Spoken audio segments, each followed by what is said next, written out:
Welcome back to the 17 News at Sunrise podcast, where we share your news on your schedule.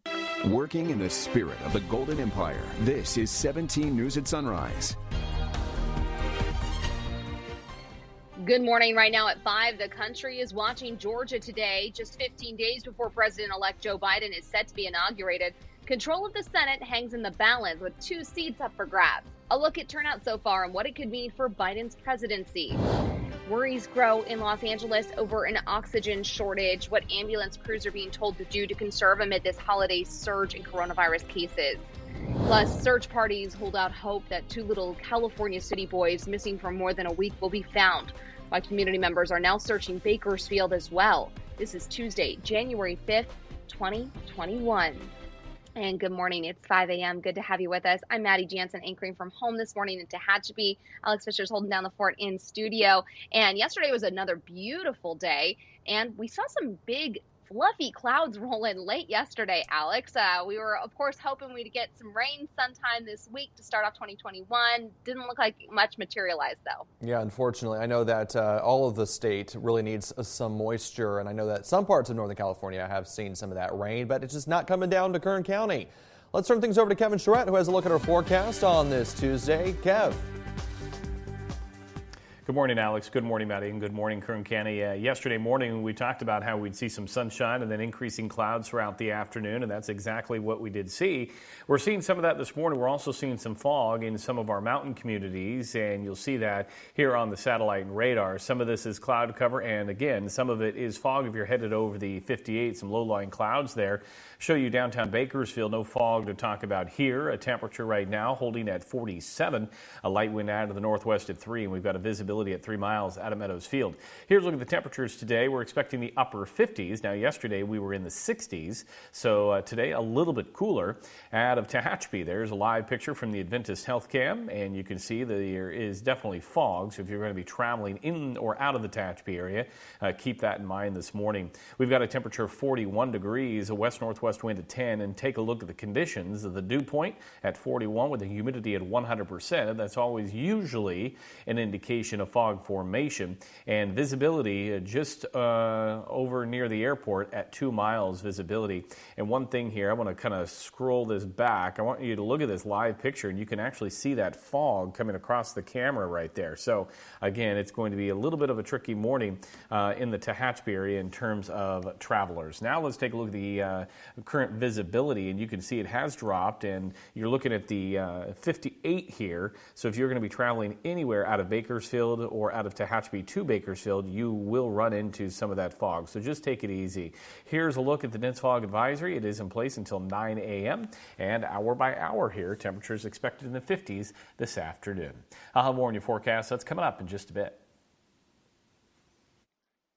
All right, thanks, Kev. All eyes are on Georgia today, where 2 high-stakes Senate elections could shift power to Democrats in Washington. Tracy Potts has the latest, plus new reaction to President Trump pressuring state officials to change election results before tomorrow's final count. Maddie, good morning. Good morning, everyone. Both the president and the president-elect were in Georgia in the last 24 hours campaigning for these candidates. A lot of attention on these Senate races because who wins in Georgia today will determine who's in charge in Washington for the next 2 years. President Trump rallying in rural Georgia last night for Republican Senate candidates David Perdue and Kelly Loeffler. These Senate seats are truly the last line of defense. Pay no attention to him. He's on his way out the door. If both Democrats win, the party will control all of Congress.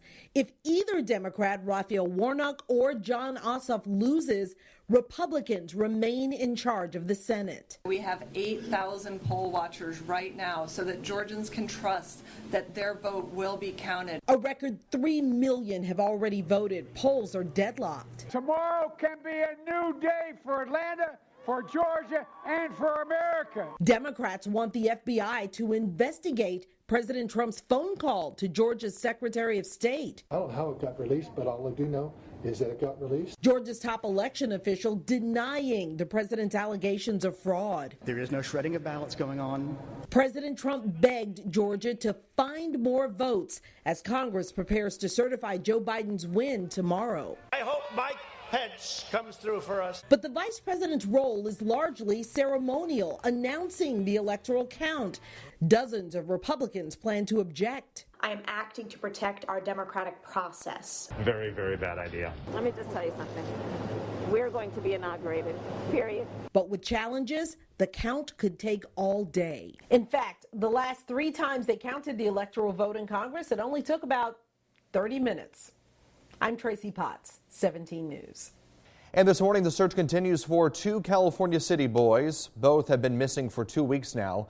A search party was held yesterday in Bakersfield near the intersection of Cottonwood Road and Casa Loma Drive. Organizers say that's one of the areas they believe the boys were last seen. It follows another search party in California City over the weekend where businesses have offered rewards totaling $25,000 to anyone who can find the boys. 17's Perla Shaheen with more on what the city and the boys' extended family are doing to help. The city manager tells me the city council will decide on a reward on Thursday. Meanwhile, concerned community members are searching throughout the county for these 2 little boys. It's been 2 weeks since 3-year-old Orson and 4-year-old Oren West were reported missing. Despite search efforts in California City and Bakersfield, police still don't know where the boys could be. I can't comment on that, whether I think they're alive or not. I do suspect foul play. We haven't been able to put together, how the boys got out of the yard or where they've gone. 3 businesses have offered rewards for anyone who can find the kids. Preferred Towing and Greenstone Dispensary have the same owner and have offered a total of $20,000. Ron Smith is a former councilman and a local pastor who's friends with the owner. A business owner that would put up $20,000, not based on the conviction, but just that these kids would be found. That's pretty impressive. Murphy's Pools and Spas in Palmdale put up $5,000. Anna Lynn, the city manager of California City, says the mayor and the council are in full support of offering another reward. The amount will be determined by a council vote on Thursday. Our law enforcement has been working nonstop to find these boys. I don't know what our city could do any more than what it's done, and I am very impressed with what our city has been doing. The extended family of the adoptive parents made an online statement. It says that none of them live in California City, but they've received death threats since the beginning of the investigation. It also says the extended family has been fully cooperating with law enforcement to find these boys. I've been a pastor in this community for 30 years. As a pastor and as a citizen, these are 2 precious little boys. Doesn't matter whose boys that they are, whose kids that they are. This is just a community event. You can find the full statement on our website at kget.com. And if you have any information, call California City Police at 760-373-8606. You can also call anonymously at 661-322-4040. In California City, Perla Shaheen, 17 News. The driver in a deadly crash that killed 3 people on New Year's Eve is due in court later today. That crash happened around 11:15 p.m. on Brimhall Road near the intersection of Jewett Avenue. That's near Liberty High School. The Bakersfield Police Department says 20-year-old Adam Teasdale lost control of his car and then crashed into a tree. Teasdale and a woman in the front seat survived with only minor injuries, but Andrew Nicholas Ortiz, Devin Lee Atha, and Timothy Michael Wilson, all 20 years old, were thrown from the car and died.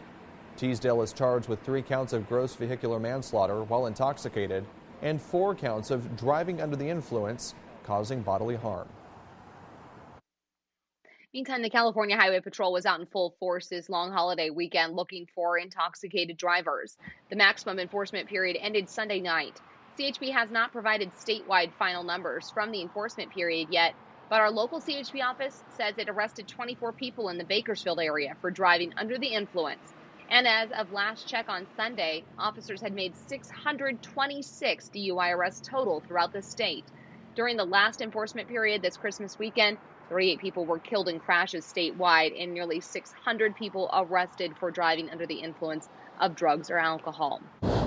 And the Bakersfield Police Department says it arrested 14 people for driving under the influence of drugs or alcohol this New Year's weekend. From New Year's Eve to Sunday night, the department says it responded to 33 crashes, one of them deadly, in addition to those DUI arrests. Welcome back here at 5:19. Making news around the nation this morning, the leader of the Proud Boys has been arrested. Proud Boys leader Enrique Tarrio was arrested yesterday, accused of destroying a Black Lives Matter sign at a historic Black church in Washington, D.C. last month. Tarrio, chairman of the far-right, all-male, self-described group of Western chauvinists, was taken into custody on suspicion of destruction of property after the incident during a pro-Trump rally on December 12th. Police also found 2 high-capacity magazines on Tarrio during his arrest. In a complaint filed in a D.C. Superior Court, Asbury United Methodist Church accused Tarrio and the group's members of engaging in acts of terror and vandalizing church property in an effort to intimidate the church and silence its support for racial justice. The Proud Boys have not commented on Tarrio's arrest.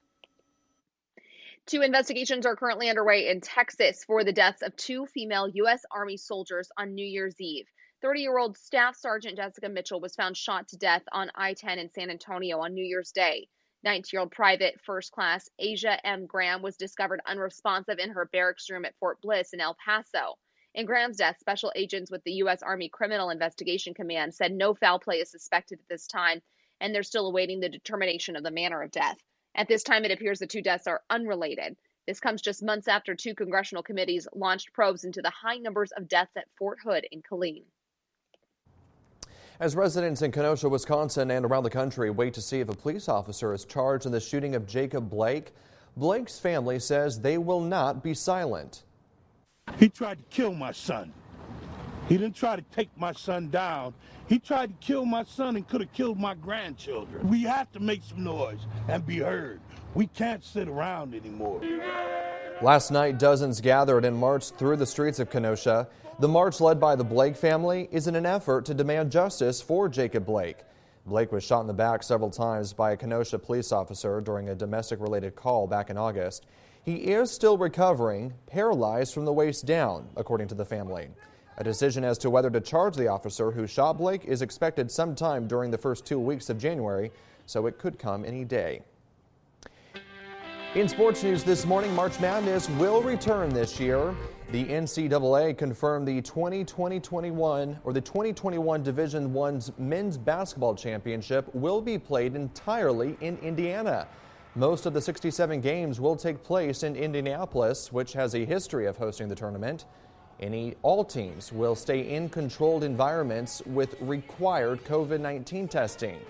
Practice courts will be a setup at a convention center connected to the hotel where most teams will stay. The Final Four is scheduled to begin on April 3rd, with the champion being crowned on April 5th.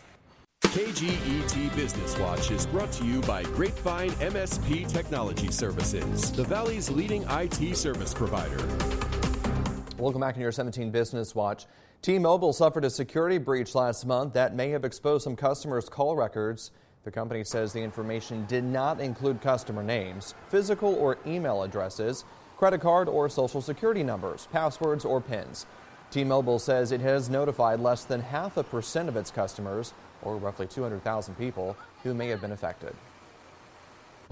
McDonald's will launch 3 new chicken sandwiches in February. The crispy chicken sandwich, spicy chicken sandwich, and the deluxe chicken sandwich will make their national debuts on February 24th.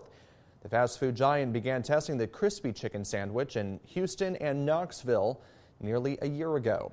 Executives told investors in November the company would boost the number of menu items with chicken because the category is growing faster than beef. By now, we know that small businesses have struggled mightily during the pandemic. While many are still trying to scrape by, others have been forced to close their doors for good. But CNBC's Contessa Brewer recently met a man intent on carrying on simply because of his passion for his craft. Here, look at the white with the black. Tony Strelacci always had a knack for putting together an outfit. When I was in high school, I was voted best dressed. A crisp shirt matched with the right tie and, of course, the perfect fit. Oh, nice. For 42 years, Strelacci has been sharing his talents as the owner of Frantoni's Fashions for Men in Washington, New Jersey. His approach feels like a throwback to another time. We do our own tailoring. We outfit them, we measure them up. You know, we really give them the personal attention that they deserve, and they need that when you're buying clothing. The store has weathered its share of economic downturns, but nothing as serious as the coronavirus pandemic. We were closed 2.5 to almost 3 months. Although we reopened, people still didn't come out for a while because they were staying home working, they didn't need anything. Some of Strelacci's larger competitors may never reopen. As Americans traded in dress pants for sweatpants, Brooks Brothers and Joseph A. Bank filed for bankruptcy and shuttered locations. That's been decades in the making. As dressing up has gone out of fashion, dapper men's stores started closing. Years ago, if you went to a baseball game, you wore a suit. Today, you go in shorts. So I'm afraid that could be the omen for the future. Yet, Mr. Strelacci is hopeful the work-from-home fashion trend will fade. Thanks, Tony. And that superior service in a small store in a small town will never go out of style. People come in, and it's like my baby. I put a whole outfit together for them, and then they wear it, and they go out, and then I hear later from them and said, "Oh, thank you so much. You know, I got so many compliments." Well, that's the best thing I can hear. Very expensive. Yeah, all right. I'd rather just stay with a simple bag. Working in the spirit of the Golden Empire, this is 17 News at Sunrise. The 17 News at Sunrise podcast is a production of KGET and Nexstar Media Group. For more on all of the headlines in today's show, head to kget.com.